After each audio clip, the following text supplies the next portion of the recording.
Hello friends, this is SP Singh and welcome to Smarter Everyday. प्यारे दोस्तों, CTET जुलाई 2023 को target करते हुए आपकी एसएसटी की क्लासेस भी शुरू कर दी गई हैं। आपकी ईवीएस क्लास हो गई, आपकी सीडीपी चल रही है ना। और इसी को ध्यान में रखते हुए एसएसटी क्लासेस यानी कि सामाजिक अध्ययन की भी क्लासेस आपकी आज से कंटिन्यू कर दी गई हैं।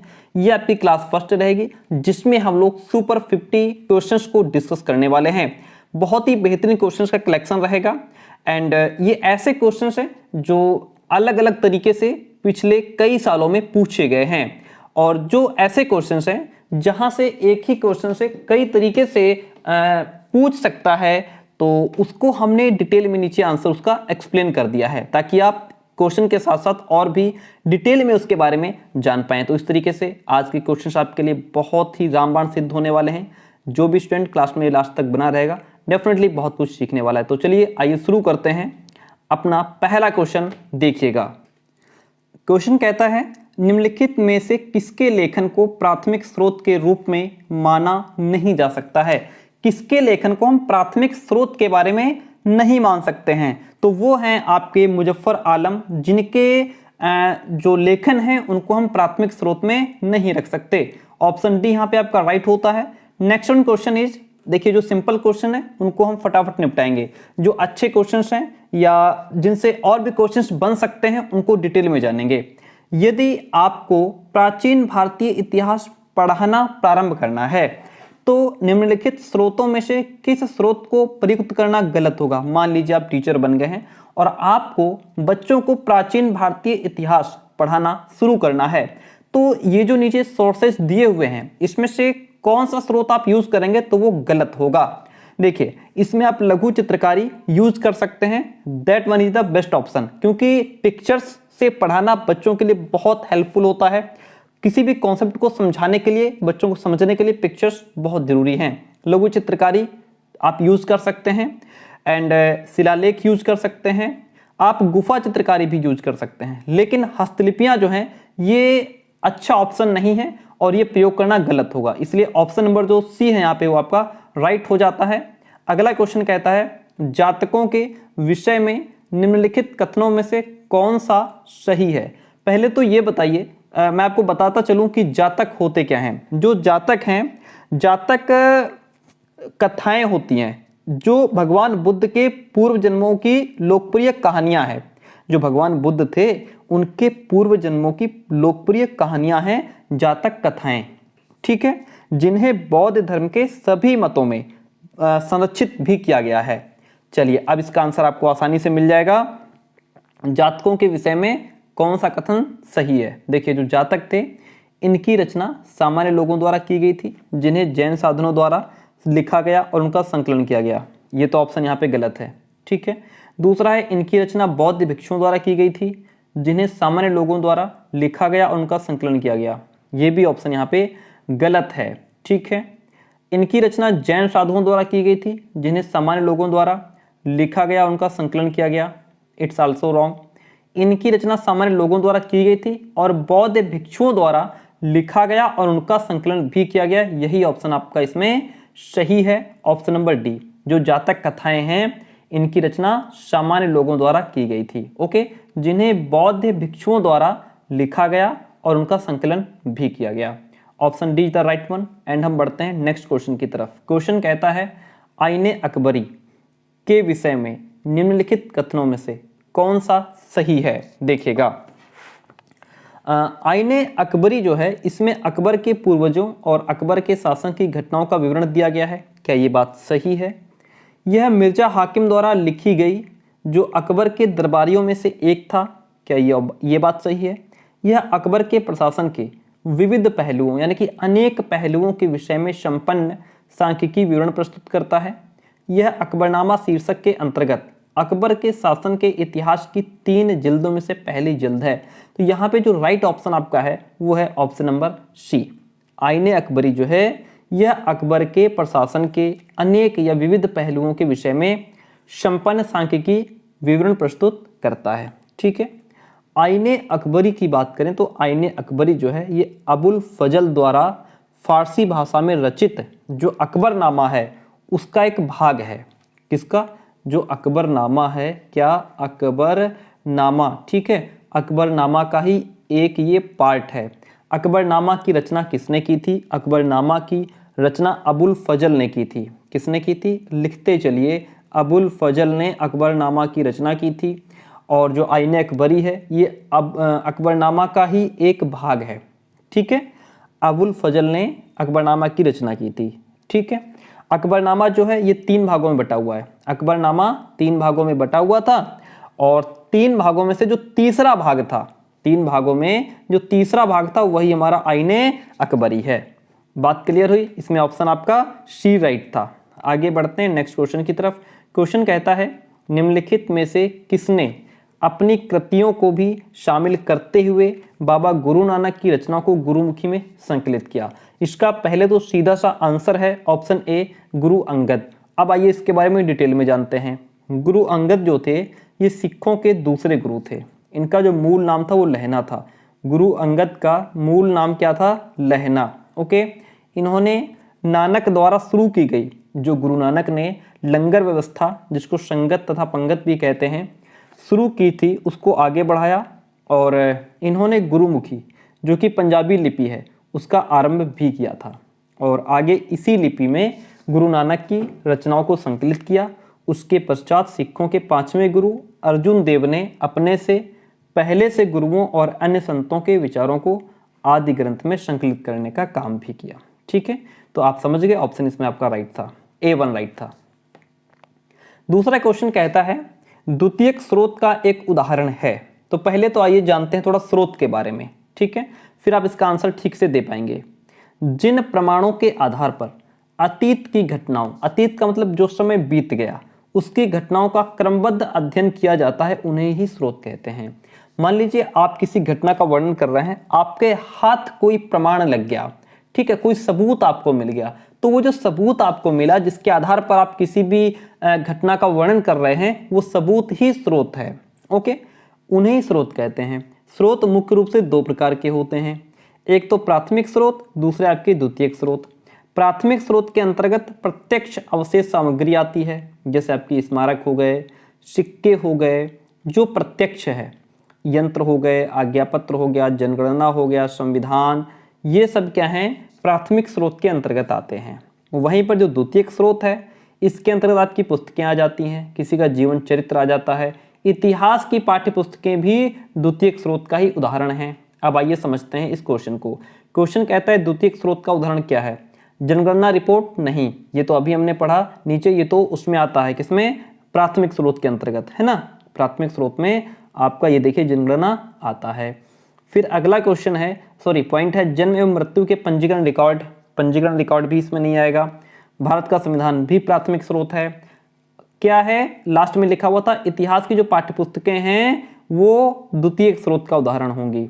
हमारे अतीत कक्षा 6 के लिए एनसीईआरटी की जो पाठ्य पुस्तक है इतिहास की, वो आपकी द्वितीयक स्रोत होगी। अगला क्वेश्चन कहता है BCE का तात्पर्य क्या है? आप सभी जानते हैं BCE का मतलब होता है बिफोर कॉमन एरा। क्या होता है? Before common era. अगला क्वेश्चन कहता है भारत में आरंभिक मानवों पर समझ के लिए निम्नलिखित में से किसे एक प्राथमिक स्रोत माना जा सकता है? किसे माना जा सकता है?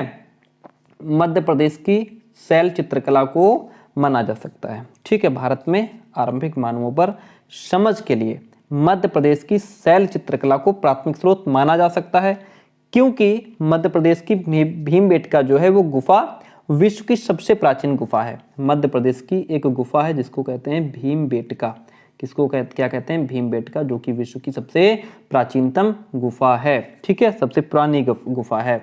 अगला क्वेश्चन कहता है जनजातीय लोगों के इतिहास के पुनर्निर्माण में निम्न में से कौन कथन गलत है? जनजातीय लोगों के बारे में बात हो रही है, आइए समझते हैं।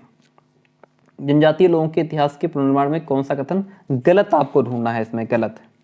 अधिकांश जनजातीय समूहों ने लिखित दस्तावेज रखा है। जनजातीय लोगों ने समृद्धि, रीति रिवाजों और मौखिक परंपराओं का संरक्षण किया है। बात तो ठीक है, जो जनजातीय लोग हैं उन्होंने अपने रीति रिवाज और मौखिक परंपराएं उनको संरक्षण करने का काम किया है।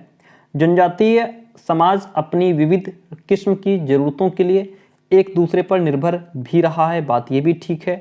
समकालीन इतिहासकार और मुसाफिरों ने जनजातियों के बारे में बहुत कम जानकारी दी है, बात ये भी ठीक है। ऐसा नहीं है कि उन्होंने अपने लिखित दस्तावेज रखे हैं, ये ऑप्शन इसमें गलत है, ठीक है। बाकी सारे सही हैं, तो जो गलत है वही यहाँ पे सही हो जाएगा, क्योंकि यहाँ पे गलत पूछ रहा है। ओके, उन्होंने लिखित में नहीं रखा है। अगला क्वेश्चन कहता है सबसे पुरानी पांडुलिपियां डैश पर लिखी गई थी। सबसे पुरानी पांडुलिपियां किस पर लिखी गई थी? वेरी सिंपल क्वेश्चन, सबसे पुरानी पांडुलिपियां आपकी ताड़पत्रों पर लिखी गई थी, ठीक है। और ताड़पत्र के बाद आपका भोजपत्र आया, ताम्रपत्र आया, स्वर्ण पत्र आदि का प्रयोग भी होने लग गया था। पांडुलिपियां क्या होती हैं, आइए डिटेल में समझते हैं। पांडुलिपियां, जिनको इंग्लिश में मैन्युस्क्रिप्ट्स कहते हैं, उस दस्तावेज को कहते हैं जो एक व्यक्ति या अनेक व्यक्तियों के द्वारा हाथ से लिखी गई हो। जो एक व्यक्ति या अनेक व्यक्तियों के द्वारा हाथ से लिखा गया दस्तावेज होता है उसे हम पांडुलिपियां कहते हैं। इसे हस्तप्रति, लिपि ग्रंथ आदि नाम भी दिए गए हैं। चलिए, क्वेश्चन क्लियर हुआ, आगे बढ़ते हैं। स्थानीय समाचार पत्र से मौसम की जानकारी का संग्रह किस प्रकार का स्रोत है? स्थानीय जो समाचार पत्र है उससे मौसम की जानकारी मिलना, ये प्राथमिक स्रोत है, द्वितीयक है, तृतीयक है, कौन सा है? देखिए, स्थानीय समाचार पत्र से मौसम की जानकारी का संग्रह द्वितीयक प्रकार का स्रोत है। कैसा है? द्वितीयक, ठीक है। प्राथमिक आंकड़े वे होते हैं जो पहली बार जो एक्सप्लोरर्स होते हैं, अन्वेषक होते हैं अथवा जो गणनाकारी होते हैं उनके द्वारा संग्रह किए जाते हैं। ये आंकड़े मौलिक रूप से होते हैं, जैसे जनसंख्या, उत्पादन की मात्रा हो गई। द्वितीयक आंकड़े दूसरों के द्वारा कलेक्ट किए जाते हैं। द्वितीयक वो होते हैं जिनको दूसरे लोग कलेक्ट करते हैं, वो द्वितीयक होते हैं, ठीक है। जैसे स्थानीय समाचार पत्र से मौसम की जानकारी। ओके, आगे बढ़ते हैं। अगला क्वेश्चन कहता है अभिलेखागार वह स्थान है जहां। अभिलेखागार क्या है? देखिए, इसको समझिए पहले इस बात को। अभिलेखागार होता क्या है? अभिलेखागार हमारा जो है ये दो शब्दों से मिलकर बना है। कितने? दो शब्दों से। एक तो आपका होता है अभिलेख, समझिए, डीपली समझिए। एक तो होता है आपका अभिलेख, दूसरा जो वर्ड इसका होता है वो होता है आगार। क्या होता है? आगार। अब देखिए, अभिलेख का मतलब होता है ऐतिहासिक पांडुलिपि और दस्तावेज। अभिलेख का मतलब होता है, मान के चलिए, दस्तावेज, ठीक है। कहते तो उसको जैसे ऐतिहासिक पांडुलिपि तथा दस्तावेज हैं, ये हो गया आपका दस्तावेज। आगार का मतलब होता है रखने का स्थान। आगार का मतलब क्या होता है? रखने का स्थान। ओके, तो अभी इसका मतलब क्या हुआ? दोनों वर्डों को मिलाइए, इसका मतलब हो गया दस्तावेज रखने का स्थान। क्या हो गया? दस्तावेज रखने का स्थान। देखिए, दस्तावेजों को रखा जाता है वो क्या होते हैं? अभिलेखागार। ऐतिहासिक पांडुलिपियां तथा दस्तावेज रखने का जो स्थान है वो अभिलेखागार कहलाता है, जो कि दो शब्दों से मिलकर के बना है, अभिलेख और आगार। अभिलेख का मतलब होता है दस्तावेज यानी कि ऐतिहासिक पांडुलिपि, और आगार मतलब रखने का स्थान। संगम कविताओं में किन तीन राजवंशों को मूवेंदार कहा गया है? किसको कहा गया है भाई? संगम कविताओं में जो तीन राजवंश हैं उनको मूवेंदार कहा गया है। किसको किसको? चोल, चेर, पांड्य। किसको? चोल, चेर और पांडव, ठीक है, पांड्य। आगे बढ़ते हैं। ऑप्शन नंबर जो डी है वो आपका इसमें राइट होता है। सिंपल सा क्वेश्चन है, जो बड़ा क्वेश्चन होगा उसको डीप समझाएंगे। गणितीय तथा खगोल शास्त्री आर्यभट्ट ने आर्यभट्टियम नामक पुस्तक निम्नलिखित भाषाओं में से किसमें लिखी थी? तो इन्होंने जो पुस्तक लिखी थी वो संस्कृत में लिखी थी। किसमें लिखी थी? संस्कृत भाषा में लिखी थी। ओके, और आपको बताते चलें, आर्यभट्ट गुप्तकालीन शासक चंद्रगुप्त विक्रमादित्य के 9 रत्नों में से एक थे। इन्होंने दशमलव, क्या? इन्होंने दशमलव, और आपने सुना होगा पाई, पाई का मान 22/7 होता है ना, पाई का भी आविष्कार किया, ठीक है। आर्यभट्ट सर्वप्रथम व्यक्ति थे जिन्होंने बताया कि पृथ्वी सूर्य की परिक्रमा करती है। आपसे क्वेश्चन अगर पूछ ले वो कौन से व्यक्ति थे जिन्होंने सबसे पहले ये बताया कि पृथ्वी सूर्य की परिक्रमा करती है, तो वो थे आपके आर्यभट्ट। कौन थे? आर्यभट्ट। बहुत अच्छा क्वेश्चन, कई क्वेश्चन यहां से क्लियर हुए। अगला क्वेश्चन कहता है सुल्ताना का स्वप्न नामक कहानी की लेखिका इनमें से कौन है? तो सुल्ताना का स्वप्न नामक कहानी की जो लेखिका है आपकी वो रुकैया सखावत हुसैन है। कौन है? रुकैया सखावत हुसैन, ठीक है।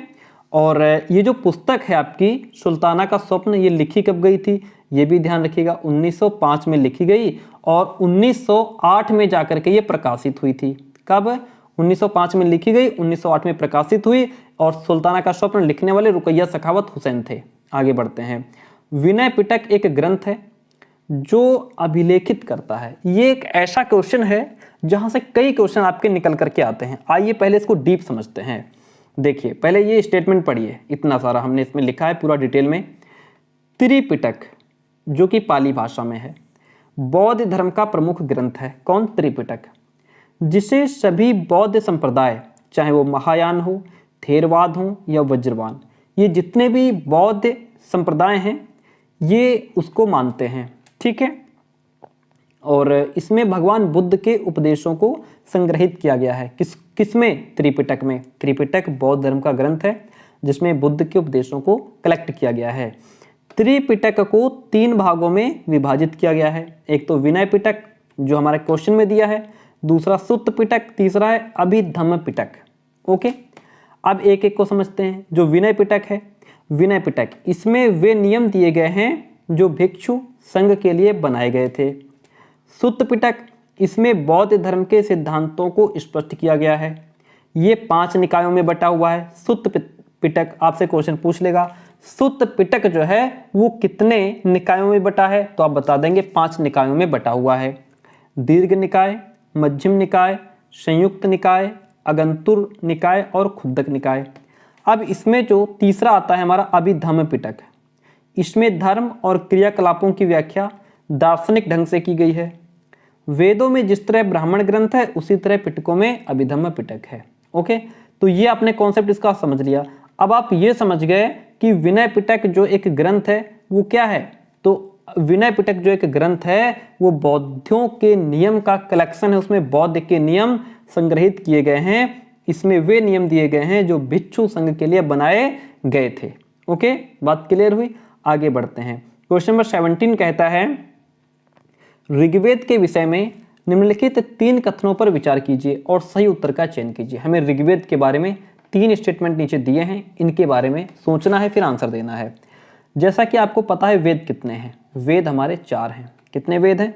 4। कौन कौन से? ऋग्वेद, सामवेद, यजुर्वेद और अथर्ववेद। ठीक है, इसमें जो आपका ये ऋग्वेद है ना डियर फ्रेंड, ये ओल्डेस्ट है, यानी कि ये सबसे प्राचीन वेद है ऋग्वेद। ओके, इसकी रचना लगभग 1200 वर्ष पहले हुई थी। कब हुई थी? 1200 वर्ष पहले हुई थी।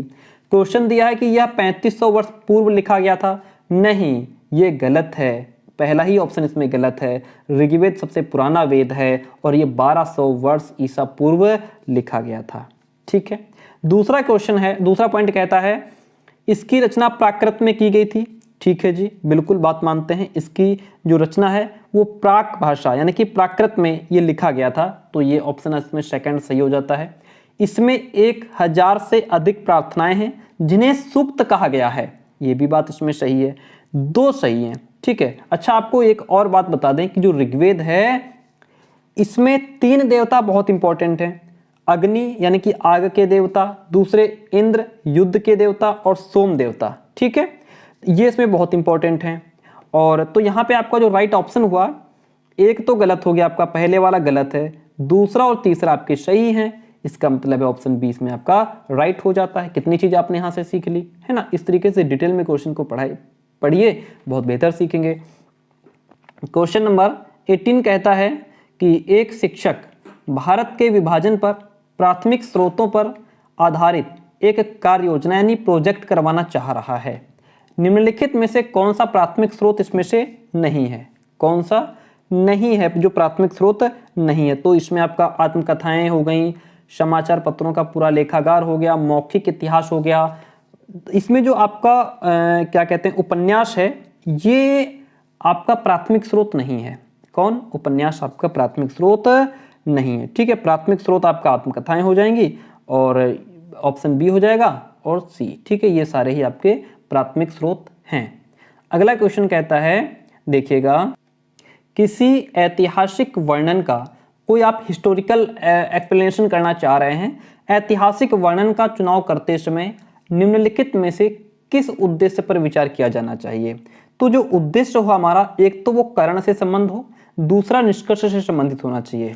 तो ऑप्शन ए यानी कि कारणात्मक संबंध और निष्कर्ष स्थापित करना, ठीक है, निष्कर्ष स्थापित करने के उद्देश्य पर विचार किया जाना चाहिए। ऑप्शन इसमें आपका जो ए है वो राइट हो जाता है। एंड अगला क्वेश्चन कहता है सन 2012 निम्नलिखित में से किस प्रकार से भी लिखा जा सकता है।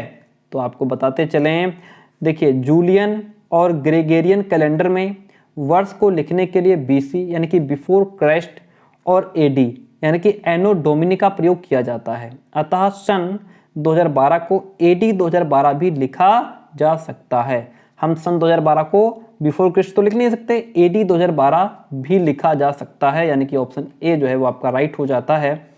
Next one question is Chanakya के अनेक विचार एक पुस्तक में लिखे गए जिसे जाना जाता है। Very simple question. तो चाणक्य के द्वारा लिखी गई जो पुस्तक है वो कौन सी है डिफरेंट? अर्थशास्त्र है, ठीक है। ये जो पुस्तक है वो राजनीति पर आधारित है। किस पर? राजनीति पर आधारित है, ठीक है। आगे बढ़ते हैं।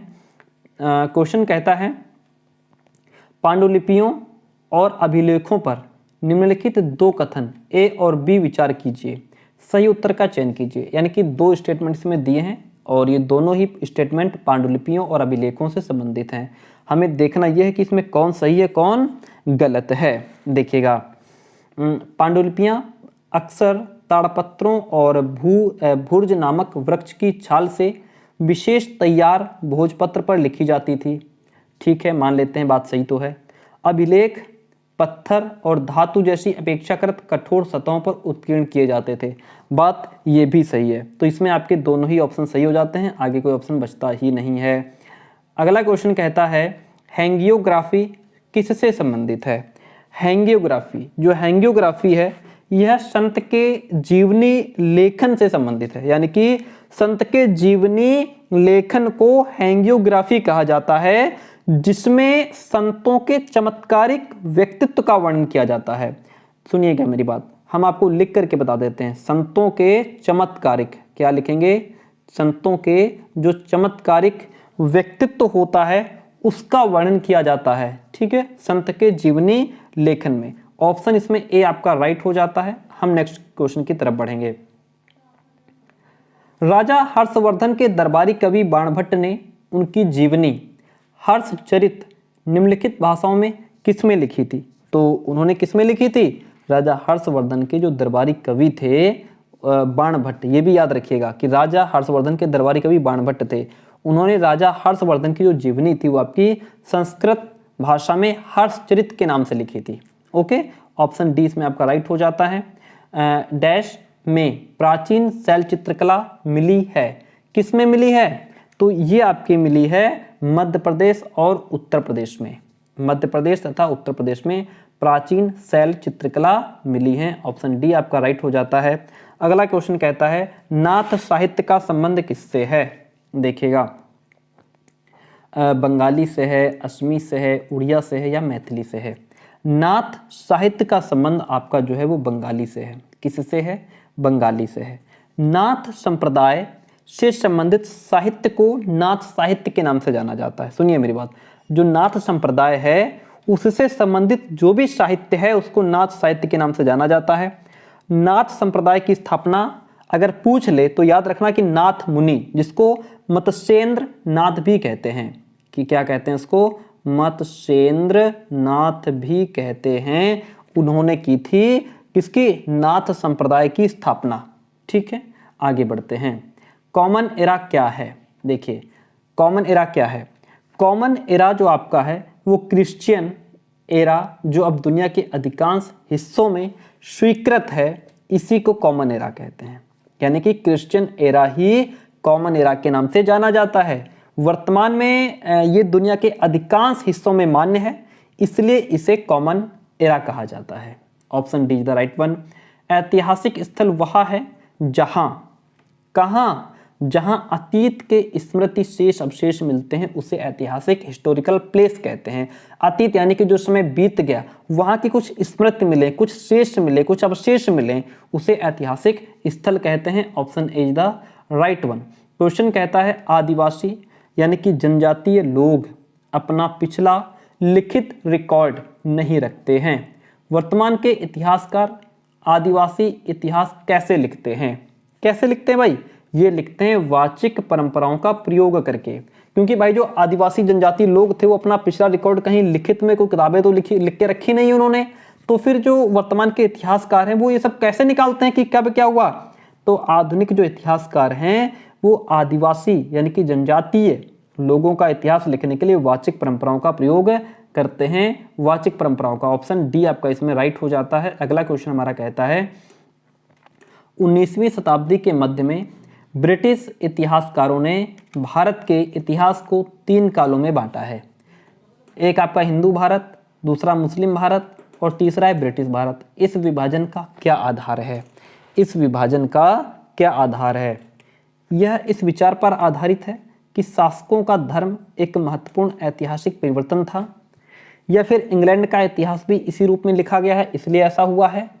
ब्रिटिश लोग समझते थे कि वे इतिहास के उस बिंदु पर सर्वाधिक ज्ञानवान थे और इसलिए उन्होंने इस विभाजन का प्रयोग किया, या फिर यह याद करने में सुविधाजनक और सरल है इसलिए ऐसा हुआ। डियर फ्रेंड, 19वीं शताब्दी के मध्य में ब्रिटिश इतिहासकारों ने भारतीय इतिहास को 3 कालों में बांट दिया।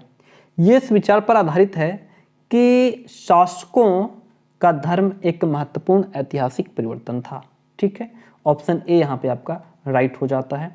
मौखिक इतिहास को लिखने के लिए निम्नलिखित में से कौन सी स्रोत सामग्री नहीं है? मौखिक इतिहास को लिखने के लिए देखिए, इसमें सैन्य विद्रोह के बारे में एक ब्रिटिश शासन का मौखिक वर्णन, ये जो है स्रोत सामग्री नहीं मानी जाएगी आपकी। ओके, उस व्यक्ति की स्मृतियाँ जो है कि विभाजन के समय भारत से पाकिस्तान गया था, एक विद्वान जो वर्तमान शिक्षा व्यवस्था पर बात करता है, उन व्यक्तियों के घटना वृत्तांत जिन्होंने भारत छोड़ो आंदोलन में हिस्सा लिया था।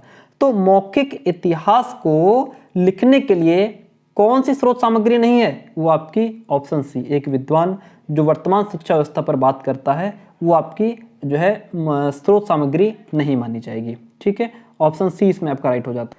और फिर दूसरी बात यह है कि वो जो विद्वान है वो वर्तमान शिक्षा व्यवस्था पर बात कर रहा है। किस पर? वर्तमान पर बात कर रहा है, हिस्ट्री की बात नहीं कर रहा है ना, अतीत के संदर्भ में वो बात नहीं कर रहा है, इसीलिए उसको हम स्रोत सामग्री नहीं मानेंगे।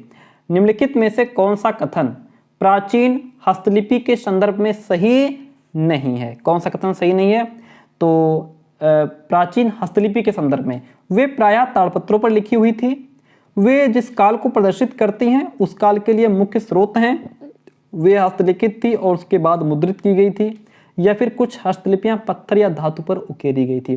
कौन सी बात इसमें सही नहीं है डियर फ्रेंड? इसमें देखिए आपका ऑप्शन नंबर सी, वे हस्तलिखित थी और उसके बाद मुद्रित की गई, ये बात इसमें सही नहीं है। प्राचीन हस्तलिपि हाथ द्वारा ताड़पत्रों, ताम्रपत्रों या पाषाणों पर लिखा पाया जाता है। ये हस्तलिपियां मुद्रित नहीं कराई जाती थी। ठीक है, ऑप्शन सी आपको, और इसमें कह रहा है कि मुद्रित कराई गई थी, इसलिए ये ऑप्शन हमारा गलत हो जाता है। निम्नलिखित में से कौन सा कथन प्रशस्ति के बारे में गलत है? ये जो है ना, किसके बारे में ये गलत है, ये इसमें कौन सा सही है? इसको बहुत डीप जब आप समझेंगे तभी आंसर कर पाएंगे। प्रशस्ति के बारे में, अच्छा प्रशस्ति होता क्या है ये भी समझिए। प्रशस्ति एक प्रकार की प्रशंसा होती है डियर फ्रेंड। प्रशस्ति का मतलब प्रशंसा यानी कि प्रेज। ठीक है, प्रशस्ति एक प्रकार की प्रशंसा है जिसे राजा के दरबारी, कवि आदि राजा के प्रशंसा में लिखते थे, जिसमें राजा की उपलब्धियों का वर्णन भी किया जाता था। राजा इसे स्वयं नहीं लिखता था। तो इसमें कौन सा कथन गलत है? गलत इसमें आपका हो जाएगा प्रायः राजा इन्हें स्वयं लिखा करते थे। जी नहीं, इसे राजा स्वयं नहीं लिखते थे, इसे दूसरे लोग लिखते थे, उनके दरबारी कवि वगैरह लिखते थे। ठीक है, तो प्रशस्ति जो है ये राजा की प्रशंसा करने, उनका संरक्षण पाने के उद्देश्य से जो ज्ञानी लोग होते थे, कवि लोग होते थे, विद्वान होते थे, वो लिखते थे। ये जिस काल से संबंधित हैं उस काल के इतिहास के मूल्यवान स्रोत हैं।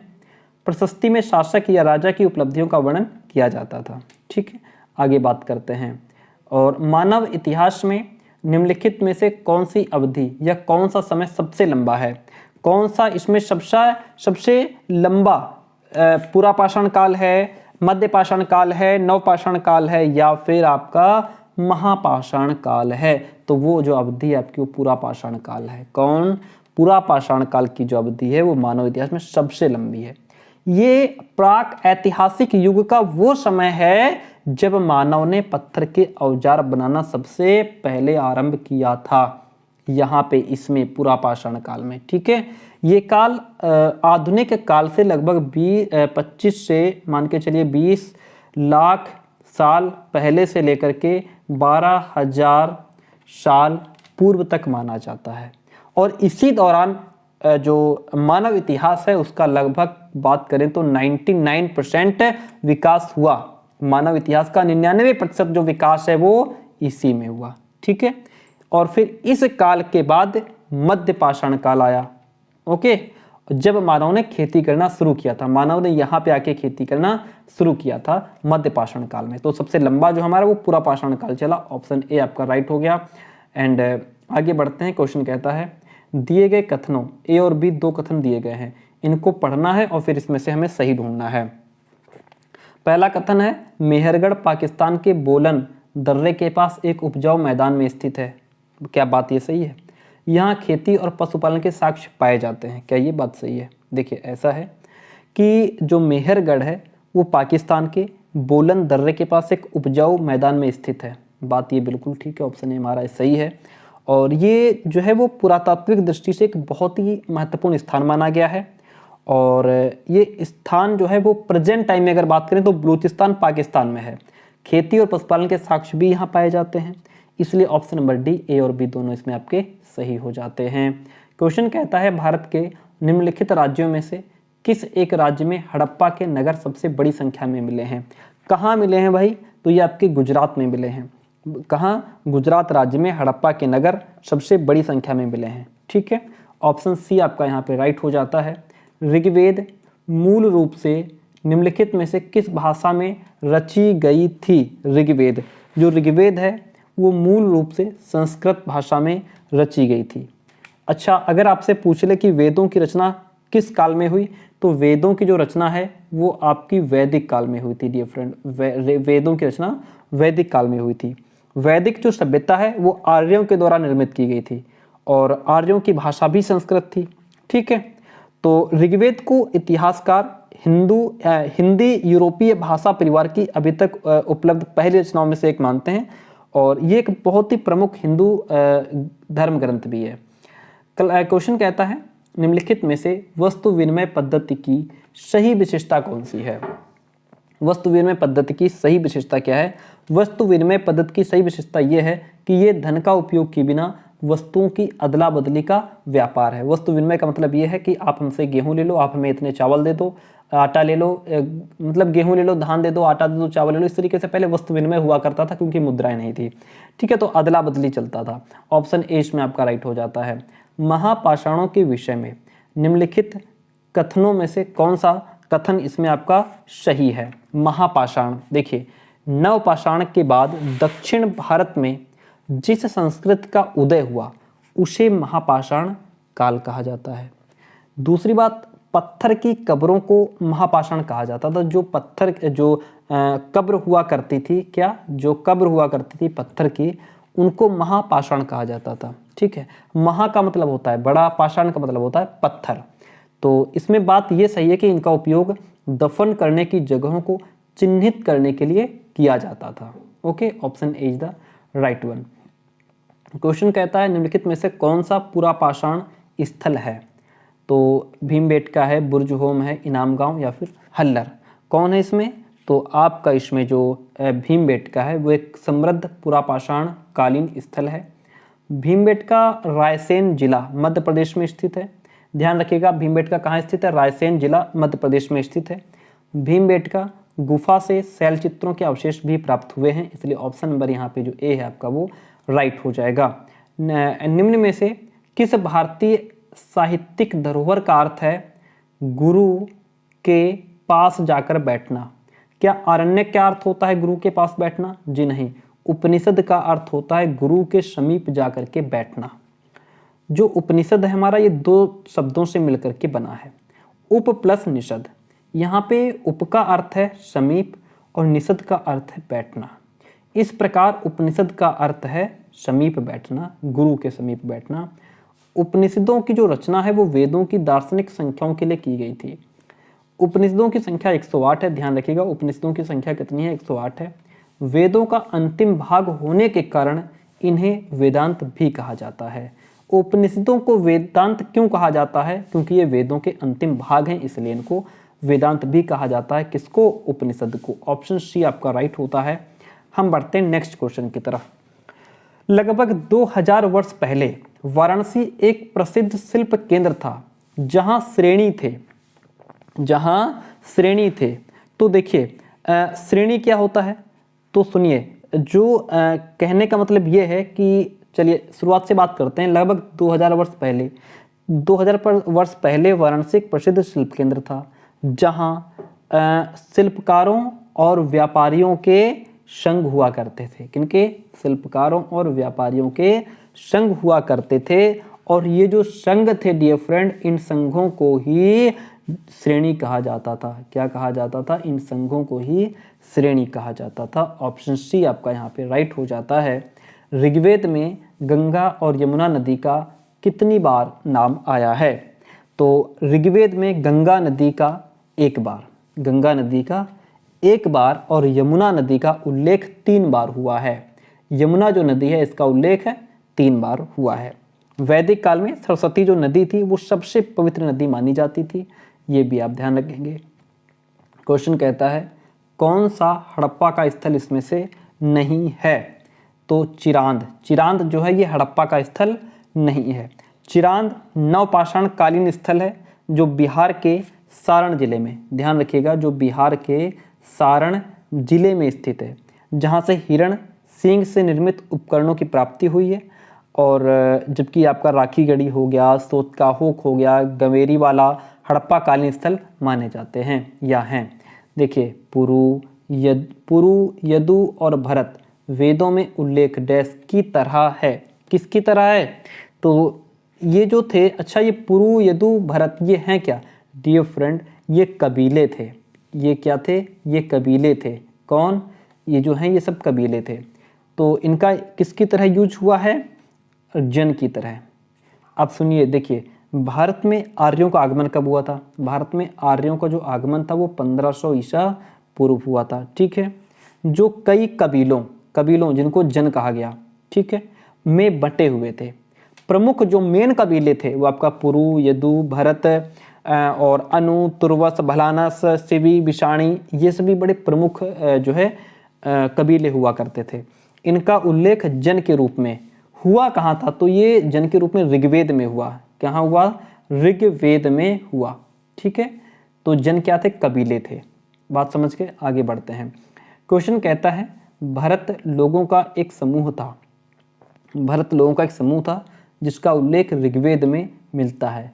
वे डैश रहते थे। ये उत्तर पश्चिमी भारत में रहते थे। कहाँ रहते थे? उत्तर पश्चिमी भारत में रहते थे। ऋग्वेद की मूल रचना किस भाषा में हुई थी? तो देखिए ऋचाओं के क्रमबद्ध ज्ञान के संग्रह को ऋग्वेद कहा जाता है। पूछ लेगा ऋग्वेद किसे कहते हैं? तो ऋचाओं के क्रमबद्ध ज्ञान के संग्रह को ऋग्वेद कहा जाता है। इसमें 10 मंडल, 1028 सूक्त और 10,462 ऋचाएँ हैं ऋग्वेद में। इसकी जो मूल रचना है वो संस्कृत में की गई है। किस में हुई है? संस्कृत भाषा में हुई है। Option B is the right one. 48 number question कहता है, क्या कहता है? मनुष्य ने कुछ क्षेत्रों में लगभग 8000 वर्ष पहले गाँव में रहना आरंभ किया था। वे कौन से क्षेत्र हैं? यानी कि ऐसे कौन से क्षेत्र हैं जिसमें मनुष्य ने 8000 वर्ष पहले रहना शुरू किया था? कौन क्षेत्र हैं वो? वो हैं आपके सुलेमान और किरथर पहाड़ियाँ। क्या हैं? सुलेमान और किरथर पहाड़ियाँ। ठीक है, जिनकी खोज पुरातत्वविदों के द्वारा की गई है। आगे बढ़ते हैं। क्वेश्चन नंबर आज का सेकंड लास्ट क्वेश्चन रहेगा। क्वेश्चन कहता है मध्य प्रदेश में स्थित भीमबेटका एक डैश स्थल है। क्या है ये? ये आपका पुरापाषाणिक स्थल है। ठीक है, भीमबेटका गुफा से शैल चित्रों के अवशेष भी मिलते हैं। आज का last question and I hope class आपको पसंद आई होगी। पसंद आती तो प्लीज़ वीडियो को लाइक, चैनल को सब्सक्राइब जरूर कीजिएगा। आपकी अपनी क्या राय है जरूर बताइएगा। ठीक है, देखिएगा ऋग्वेद काल में कौन से 3 देवता विशेषकर प्रमुख थे? तो वो हैं आपके कौन? अग्नि देवता, इंद्र देवता, सोम देवता, है ना, ये जो है प्रमुख थे। ठीक है, इंद्र सबसे प्रमुख देवता थे। और ऋग्वेद जो है, ध्यान रखिएगा इस बात को, ऋग्वेद में 250 बार, कितनी? 250 बार इंद्र का उल्लेख किया गया है, जबकि 200 बार जो है वो अग्नि का प्रयोग हुआ है। किसमें? ऋग्वेद में। 200 बार अग्नि का और 250 बार आपके इंद्र का, और 114 बार, कितनी बार? 114 बार जो उल्लेख है आपका वो सोम का उल्लेख किया गया है। ऋग्वेद का जो नवा मंडल है वो सोम देवता को समर्पित है। ओके, चलिए, ये जो इस तरीके से क्वेश्चंस होते हैं वो वन लीनियर करके हम आपको करवा देंगे। ठीक है, तो आई होप क्लास आपको पसंद आई होगी। अगर पसंद आती है तो प्लीज़ वीडियो को लाइक, चैनल को सब्सक्राइब जरूर कीजिएगा। टेलीग्राम चैनल का लिंक डिस्क्रिप्शन बॉक्स में दिया है, वहाँ से ज्वाइन कर लीजिए। Thank you so much.